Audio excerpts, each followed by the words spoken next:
What's up, y'all? Welcome back to Dolphins Daily, your daily dose of Dolphins content with your boy Chris Kane. Let's talk about the Dolphins. So, if you've been a Dolphins fan for the last 4 or 5 years, you know that one of our eternal struggles is how do we keep Tua from getting a concussion? It's a thing that, honestly, every time he drops back, it's kind of in the back of your mind. You can kind of go a few plays where you're like, do no concussion, but then every now and again, like someone gets near him on a defensive line, and you're like, oh wait, Tua's had concussions, and it kind of flashes back to you. Anytime he runs, for sure, it's like it's jarring. And he's done a bunch of stuff in the meantime, right? They changed the offense to be throw the ball inside of 2.5 seconds. Just ball comes out quick, and he just won't get touched. We'll do that to prevent concussions. Then he gained weight in the offseason one year and said, hey, I'm just going to put more padding on my body so my body can absorb shock better. We did that. Then he learned how to do judo type falling where like you kind of fall with the body weight and you roll into contact and all that stuff, where if I just change the way I fall, that's going to help me avoid concussions as well. And now we're at the point where Tua says his diet is helping him prevent concussions. This is a long one, but lock in with me for just 1 second. He says, just carving up more for the games and getting more fluids in. I think it definitely helps with that aspect of the brain. I guess everyone would be wondering, how did I feel on that hit and whatnot? I felt perfectly fine. Felt great. Throughout the years, there was one of the bigger things we had to address, was making sure I got a good amount of carbs in my body so that as I drank water or drank the right stuff or whatever it was, it'd stay in. The doctors were talking about the fluid that your brain sits in and all that, so that was just the biggest aspect of all that. All right, so that may have been a little confusing because that's kind of how Tua talks. But what he's saying essentially is that I guess he wasn't fueling properly for before games. And so for him, according to his doctors, when he wasn't eating the proper amount of carbs, he would drink fluids before games and the fluids would flush out of his body. And so the fluids wouldn't retain. And because most of our body is fluid, including like your brain sits in fluid, your body is like 70% water. He was saying that because I wasn't eating right carbs, I didn't have the right amount of fluid. So things in my body were more volatile instead of being absorbed by the water. And so his doctors are saying, hey, if you eat this many carbs, and he didn't put a number on it like 120 grams or whatever, but you need to eat more carbs so that when you drink fluids, your body retains the fluids. And your brain is essentially floating around. And now, because he's eating more carbs, his brain is more buoyant, for lack of a better term. Your brain technically is connected, but whatever. It's more insulated. Maybe that's a better word for it. I've never heard this before in my life. Full disclosure, again, I work in the fitness field. I have never heard anybody mention about if I drink, eat more carbs, drink more fluids, that my brain would be more resilient to concussions.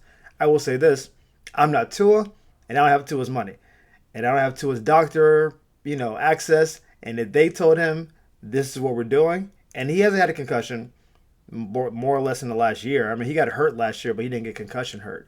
So if in the last year, almost going to a year and a half, he's been concussion free, who am I to say this doesn't work?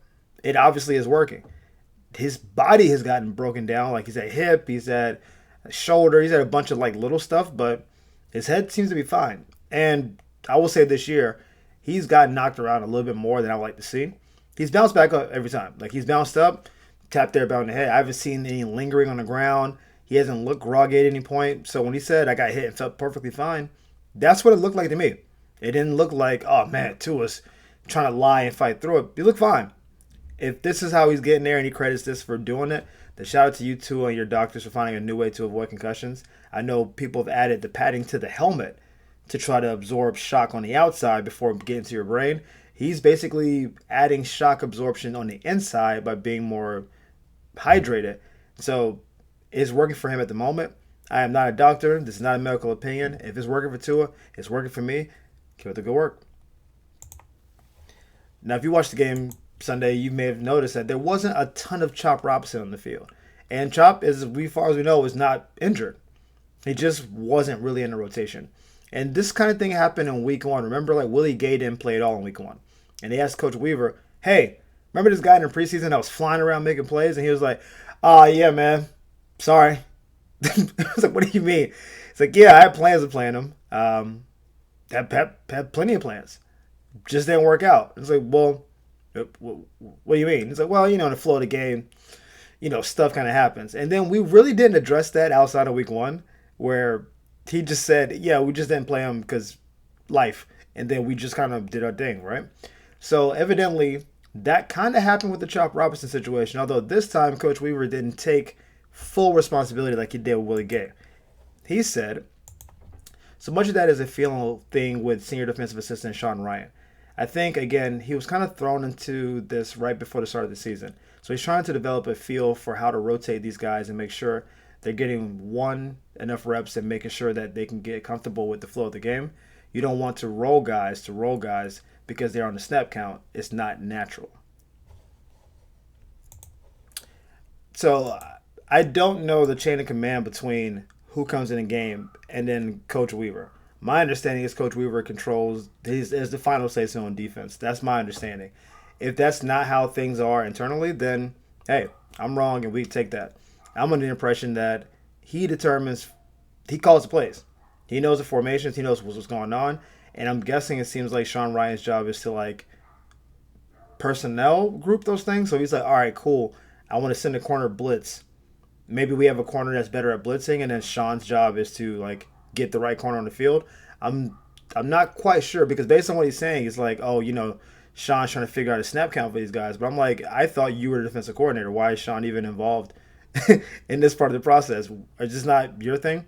Because when it came to Willie Gay, he didn't say anything about Sean Ryan. He didn't say, oh, yeah, Sean was supposed to get him in a game. He said, that's me. I was supposed to get him in a game. I had plans for him, and then I didn't put him in a game. And now 3 games later, you're like, yeah, man, Sean got to do better. So there may have been some responsibility allocation situation going on. If that's the case, cool. Like, he's a senior defensive coordinator, so, like, obviously he has some responsibility in the team. I know there's a lot of titles on teams, and you're like, what does this person actually do and what do they not do? If his job is to group the personnel and then it's Anthony Weaver's job to call the plays, like, hey, let's go to a nickel defense. All right, cool. Sean sends in 2 corners and 1 safety comes out. Like, if that's how they're doing it, then cool. But this kind of felt like it's not my fault. Don't look at me. I'd never heard this before. But what you're saying is like getting a role for guys is that sometimes guys have like a hot hand that they're playing really well and they're not getting tired. And the flow of the game may be going a certain way where you may want to do, all right, first, second down, this guy comes in. And then third down, you usually get your pass rush specialist on the field. Third down, you may get coverage linebackers because teams throw the ball to their backs. And you don't necessarily have like a snap count. You're not trying to say, all right, let's give 10 plays to Judon and 10 plays to Chop. And it's just the game might flow a certain way. And maybe the plays that Chop's on the field, like, it's not working out, or we're getting teams off the field 3 and out. There's a flow to the game aspect of it. I also think that if they wanted Chop to play more, he would. Chop's had 1 sack in 4 games. He hasn't been super impactful. I've actually been a little disappointed myself because I thought he would emerge. And he seems like he's kind of like hovering more than he's excelling. So as much as they're saying, oh, we were supposed to get him in, snap count, roll guys, like pitch, whatever all that is, if Chop was out there wrecking havoc, then he would be playing. I imagine he will play a little bit more next game because now we're talking about it. But if he was out there playing like Max Crosby, do you think they would not find a way to get him on the field? Why would you do that? We've had issues getting sacks all year, so you're going to not put a guy on the field that's getting sacks and getting pressure? Like, that doesn't make any sense to what the team has been asking for. It would be like if you were like, yeah, we're trying to get this cornerback on the field that got 4 picks in 4 games. I don't know why we can't do it. That wouldn't make any sense. Like, we mean the guy's been the best cover corner on the team? Of course you put him on the field. That's how it works. Chop's got 1 sack in 4 games, and it's like, oh, yeah, somehow he got kind of bumped on the rotation chart. It's like, yeah. Is he playing well? Like, that makes sense to me. Again, I don't want to smoke with nobody on the team. I'm just saying it felt a little fishy, and we'll just leave it at that. Stuffy sounded fishy, man. And every time I say it, I'm like, oh, this will make sense to me. Then later on, you find out, oh, internal strife, or, player was late for practice. And it's like, oh, well, y'all could have said that. It wasn't all about the game. It was other stuff going on, but that's cool. So we're going to jump to Kenneth Grant. We did our rookie focus yesterday and talked about that really the rookies haven't been good, at least in week 4. Basically, none of them played well. Ali played well 2 weeks ago, but for the most part, not great. Kenneth, to me, has been relatively underwhelming because, again, he's a first-round pick. We got him to be maybe not an Ed Oliver type, but not to be far away. Jalen Carter, like somebody that comes in and makes a big impact immediately. Again, a lot of people thought we overdrafted for him in the first place. So they thought maybe he was a bottom first round pick. We took him in the top half of the first round because of need, and we didn't want to trade back. Totally cool. But as of now, if he wasn't a draft pick and you didn't know to look for him on the field, you would not have noticed him playing so far. At least not playing good. You wouldn't be like, yo, man, that kid's making a flash. You'd be like, yo, who's that getting pushed around over there? That's how you would see the game. And this is early. He's a rookie. Same thing with Jonah. Trenches are a different thing. You're going against grown men with grown men mortgages who don't want to see like a young pup come in here and show them up. We get that, right? So Coach Weaver wanted to defend Kenneth Grant a little bit because I'm sure he's heard the same things that I've heard. He said, I understand the expectations of a first-round pick. Nobody puts more pressure on that kid than himself. I try to exercise caution. Let's not judge this kid after 4 games. He's going to be a good player in this league because of his work ethic and his want to. There's been flashes. It'll be more consistent. Just we've got to allow the maturation and growth to occur. Honestly, I think that's fair. I mean, I do this show, so I have to like, I gotta say stuff. But yeah, I think that's fair. I think it's fair because he hasn't really been playing, and I mean he's been playing, but he hasn't been playing great. And I think part of that is, I don't know, like he's young at his position, and he's next to Zach, who I think mostly this year has not been great. I've said that many times. I was like, hey, what's up with Zach? Is Zach playing? Like I've said it because it hasn't really made sense to me why he's not playing well. And I think that part of it is how do we define how good he's going to be? Because he's an interior defensive tackle. Again, if you go around the league, there's a handful that really jump out. You're like, oh, that guy's great. But for the most part, most teams' interior D linemen are just cogs in the machine. They're just big guys pushing people around. And what you want to see is that big guy that's forcing holding calls, that's like splitting the double team, that's pushing the pocket backwards. That's what you want to see. That's what I want to see. But if he's like stalemating with his guard every play and maybe getting a little pushback, but not like crazy like penetration, then it's like, okay, that's a good play, but it comes as a meh. It's a good play that doesn't do anything for you. And I think that's kind of where we're at with him now, where he's stalemating a lot. And it's the couple, and when he gets pushed back though, like those look way more glaring. But for the most part, he's just kind of like he's holding his water basically. But the problem is that we want people to be impactful. I think that's where people are with the first round pick thing. No one thinks you draft the first round pick to just be like a quiet player on your team. First round picks are supposed to be impactful. You were one of the best players in college, presumably, and we drafted you first round because we have the most amount of need at your position, or you like fell to us. But most of the time, our biggest need was what you are. And so we drafted you. And we expect you to fill that void and play well. That's every team's expectation. No one drafts an offensive lineman for you not to play offensive line. You know what I'm saying? Like that doesn't, that's not how it works. So I would like to see him improve a little bit. Honestly, Zach flashed finally in game 4 this year, but he hasn't been good either. So I don't think it's been just Kenneth Grant. I think just the interior D line hasn't been good this year. Jordan Phillips is also on that list of people who are like, hey, we see potential, we see a little flash, but it's not consistent. We're definitely not winning consistently up front. I think he'll be good. I think he has the intangibles to be good. We haven't done it yet, and hopefully he will, continue to improve. And then soon we'll be talking about, hey, look at our rookie out here, showing face and putting some people down, getting to the quarterback. Like he'll get his own sack dance like Dexter Lawrence. Like that's what we hope for, but we'll see what happens. I don't know what happened here. Okay. Somehow my screen went off, so we're going to go right back. We're going to go back here, and I'll just do the comment section. Somehow, like, my overlay didn't work. But we're going to do the 4th topic just with the Kenneth Grant overlay because here we are. So, obviously, we lost Tyreek, right? And I've gotten a bunch of comments in my feeds about who's going to emerge as a receiver. I've been going back and forth with somebody about Cedric Wilson.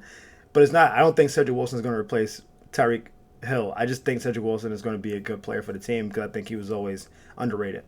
But who do I see emerging the most from Tyreek Hill not being on the team?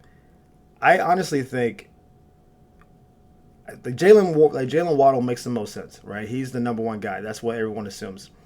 I think this could be a Nick Westbrook situation because I think Malik Washington is like my favorite individual person outside of Jalen to like emerge, but I also don't think we don't use him enough. Like we don't feed him enough for him to make that impact. And the bigger issue is that Tyreek plays in motion and on the outside. And Washington can go in motion, but he plays on the inside. So for on the inside, most of your routes are quick slants, quick out, maybe a little baby curl. Like, when's the last time? Have you ever seen Malik run a route 40 yards down the field? I mean, maybe he has. But, like, that outbreaking post, like that, like maybe 15, 20 yards most. Like, Tyreek will routinely be trying to take top of the defense. So I don't think what Malik does simulates what Tyreek does. I guess they will give that responsibility to Jalen Waddle, but even he runs a lot of short routes. But the reason we got Nick Westbrook-Akine is because Nick was a down-the-field big play threat.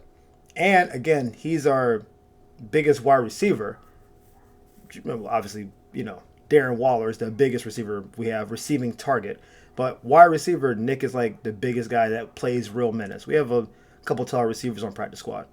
And because his whole thing was being a downfield threat for the Titans, he hasn't been able to do that because we were kind of de facto playing him as a tight end receiver hybrid because we need to be able to threat in the middle of the field in addition to the deep part of the field, but the deeper part of the field requires you to block longer.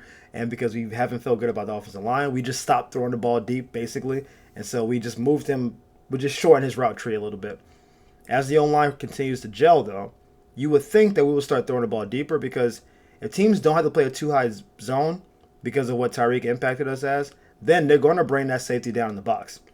They're going to bring somebody else close to the line of scrimmage. If they think, oh, you're going to try to dink and dunk us to death, then they're going to bring people down.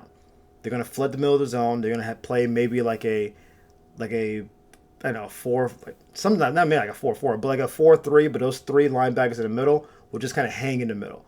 So all those little crossing routes where Malik normally will eat, there's going to be a linebacker there. And you saw a little bit of that in the game when Tyreek got hurt, where I think it was like a third down where Malik ran a route and he stopped. And you saw the linebacker like almost like trying to bait Tua into the throw so he can break on it. I think he could have fit the ball in. I think he would have to throw it low and on the inside. But he saw it and was like, I don't feel confident making that throw because the linebacker is literally sitting at the spot. So he would just be kind of breaking downhill. Malik running past the linebacker all day. That's money. But if Malik runs and like stops a yard in front of a linebacker, by the time Tua sees him, says him, and throws the ball, the linebacker can break on the ball. And most of his routes are inside of 10 yards. So I think how defenses are going to scheme against the Dolphins now will be to take away the short pass. Which is why, even though I think Malik is an awesome player, and if we feed him properly, he can be awesome, I don't think defenses will let us feature him the way he needs to be featured. Unless he's doing a whole different thing with his route combinations, which I haven't seen as of now. I think Nick will come in again. He may not get as many snaps. He's not going to be the 45 snap guy. He might get 30, 35. But if Nick is running deeper routes consistently, I think he will more likely to not get one-on-one matchups. And because Jalen is like our number one guy, the safety should be shading near him. Should be, if we're doing it properly. And if they're shading him, you got Nick Westbrook-Akine one-on-one consistently. He might run a couple shorter routes, like stop routes and whatever. But his nature is, I'm going down to get it up. I'm looking forward to seeing how he is in jump ball situations. He's not as fast as Tyreek is, which I think is good. Because I think it's less likely for Tua's balls to hang while throwing him to him. Because Tua would throw the ball at Tyreek, and Tyreek would be so fast that Tua's like, oh no, if he doesn't see him like right on time, and he throws the ball, it gets caught in the air, it ducks a little bit. Nick Westbrook's not that fast. He's fast, but he's not that fast. So if he's 25 yards on the field and Tua sees him, he can load up and throw the ball 45 yards, I think, pretty well. So by the time that 25-yard route is developing and Tua throws the ball, it landing at 45 makes sense to me. Tyreek would be at 40 yards. Tua would throw it as hard as he can, and it will land at 55, but Tyreek's at 60 now. So he's got to backpedal and retract the ball. I don't think that'll be an issue with Nick, and because Nick is taller, I think there's more surface area. So I think if we decide to go that route and he plays more like the X receiver in this case and is more on the outside, I think he can emerge and do what he did last year, where he's a big play threat. He can still run, those seams and more or less like go routes or whatever, but because he won't outrun to his arm, but he should get one-on-one coverage because Tyreek didn't get a ton of one-on-one. He was trying to run through zones and try to he'll run this way, break inside, try to get the safety to commit to one side. Tyreek is doing a lot of stuff. I mean, he really impacted the defense more than most players in the league. Nick won't do that, but he should get one-on-one matchups. And if he does that and we're able to block for two up front, I do think there'll be chances to take deeper throws. And if we can, I think that's where we can make some money in the passing game. Because I do not think teams will let us play that version of the Saints offense where you just kind of dink and dunking, 8 to 12 play drive, 6 yards at a time. I don't think teams are going to let that happen. They're going to either force us to run the ball or force you to throw over their defense. And with Tyreek, you could easily do that. But he's not there now. So I think the fear that the Miami offense is not there as much, but that means that there's now chances to take there if we decide to take it. But as always, guys, thank you for tuning in to Dolphins Daily. We appreciate the love and support. Thank y'all for the likes and the subscribes. We'll see you next time on Dolphins Daily. Peace.